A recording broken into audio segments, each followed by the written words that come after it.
This move opens lines for the queen and bishop and immediately fights for central space, setting the stage for numerous possible opening systems. This move initiates the French defense, a solid but somewhat passive opening that aims to control central squares with a pawn and prepare for a queenside pawn advance later in the game. This move establishes a strong central pawn presence, aiming to control key squares and prepare for piece development, characteristic of the French defense's main lines. This move initiates the French defense, a solid and complex opening where black immediately challenges white's central pawn on d4, aiming to create a robust pawn chain and fight for space. This move develops a knight to its most natural square, supporting the central pawn and preparing to castle, while also preparing to challenge black's d5 pawn if it advances further. This move, 3, b-flat 4, initiates the main line of the French defense, aiming to immediately pressure white's knight on c3 and potentially disrupt white's development. This move, e5, is a key move in the French defense, aiming to restrict black's bishop on c8 and gain space in the center, creating a pawn chain. This move prepares to develop the queen to a more active central square and supports the pawn chain, while also keeping the bishop on b4 protected and ready to exert pressure.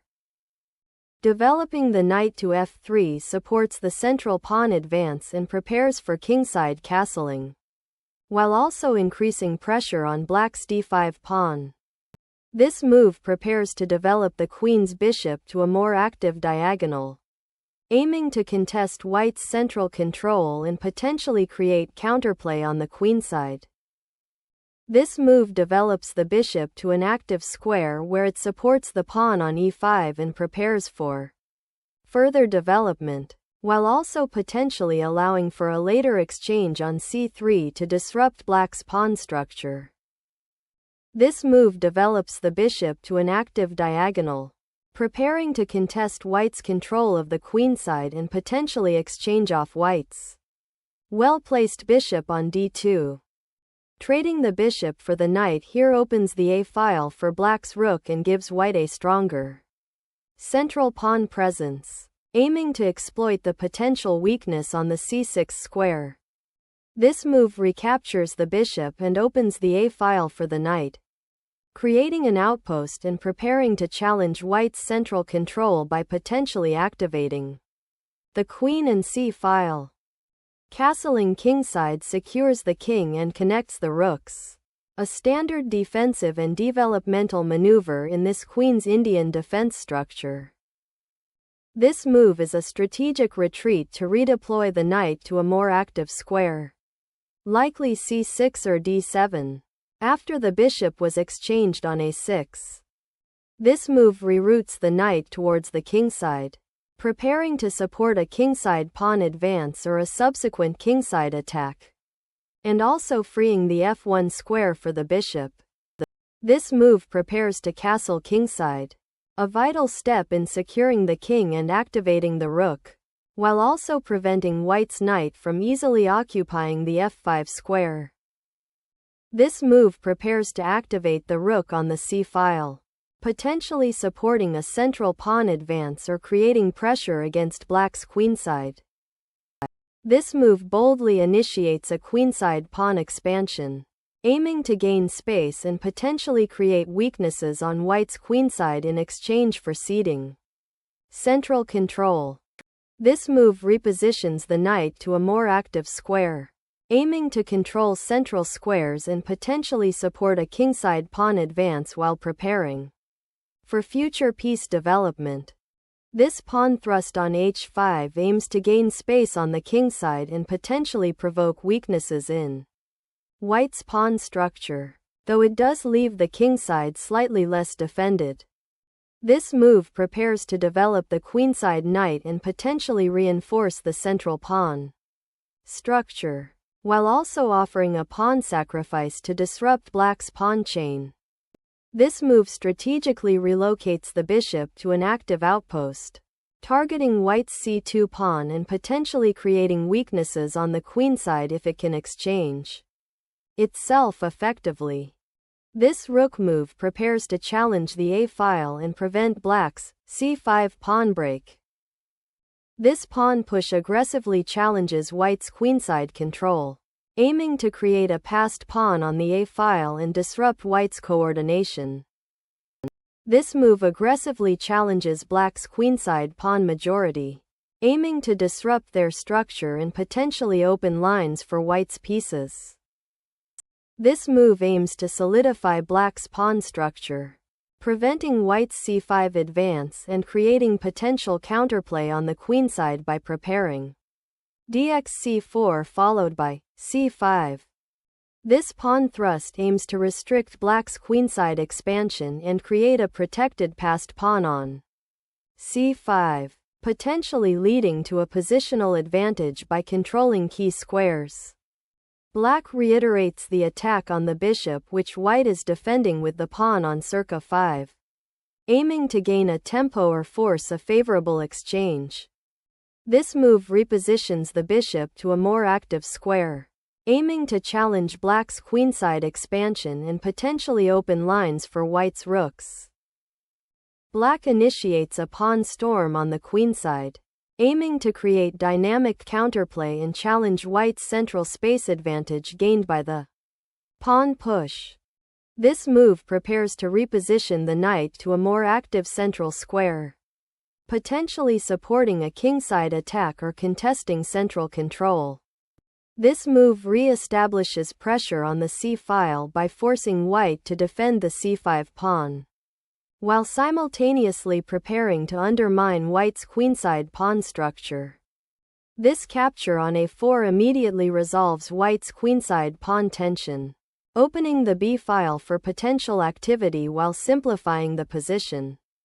This move opens the b-file for black's rook and creates an immediate tactical target on white's queenside pawn structure.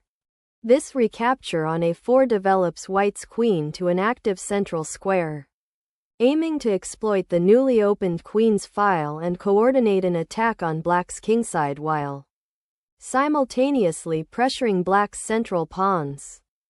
This move correctly centralizes the queen, preparing to challenge white's control of the queenside and potentially exploit the weakened light squares around white's king. This move strategically develops the bishop to a more active square, aiming to pressure white's queenside pawn structure and potentially create threats against the king. This move repositions the bishop to a safer square, preparing to contest the critical c5 square and potentially support a future queenside pawn advance.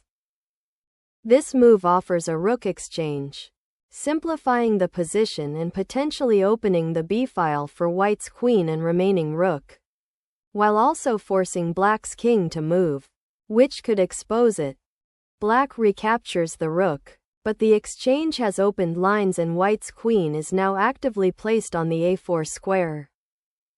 This move exploits the undefended king and opens lines for a decisive attack, winning material and creating significant pressure. The king retreats to f8 to avoid checks and centralize, while preparing to connect the rooks and defend the king more securely on the kingside. This move repositions the knight to a more active central square, aiming to pressure black's weakened kingside and prepare for further development or pawn breaks. This move repositions the rook to a more active file, anticipating potential exchanges and preparing to contest the open file that will likely arise after white's nf4 is moved or exchanged. This move repositions the knight to a more active square, eyeing potential breakthroughs on the kingside while also defending against any immediate threats. After white's recent rook sacrifice and queen capture, the queen retreats to a more secure position, allowing black to continue developing their pieces and consolidating their defensive structure, while preparing for potential counterplay. This move sacrifices the queen to decisively eliminate black's key defending piece, the knight on a7. and simplify into a winning endgame with material advantage and a strong passed pawn. The exchange of queen for rook and pawn has significantly simplified the material. But white's king remains exposed, offering black chances for counterplay with the remaining pieces. This knight maneuver exploits the exposed black king by directly attacking it and forcing it into a more vulnerable central position, setting up further tactical opportunities. This sacrifice opens the critical g-file for your attack on the enemy king, forcing a liquidation that will lead to an advantageous endgame if the follow-up is precise. This is a decisive exchange, sacrificing the knight for mate and ending the tactical skirmish by forcing black's king into a vulnerable discovered check situation. With the material advantage and white's king actively exposed, black must prioritize king safety and consolidation rather than immediate counterplay. The capture of the knight on h8 concludes a decisive sequence where material has been significantly reduced, leaving white with a decisive advantage due to the pawn advantage and active king position.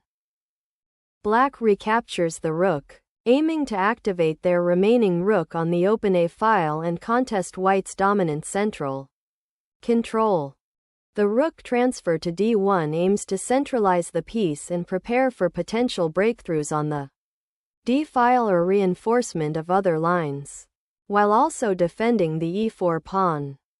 This move aims to reposition the knight from the exposed outpost on the 7th rank, seeking to defend the vulnerable king and participate in future defensive or offensive operations, while also preparing to contest the open d file. This move eliminates white's last active bishop, simplifying the position and focusing on the advantage in material, though it concedes some control over the central dark squares. The king's recapture on e7 is necessary to avoid losing more material after the recent queen and knight exchange, although it places the king in a vulnerable central position.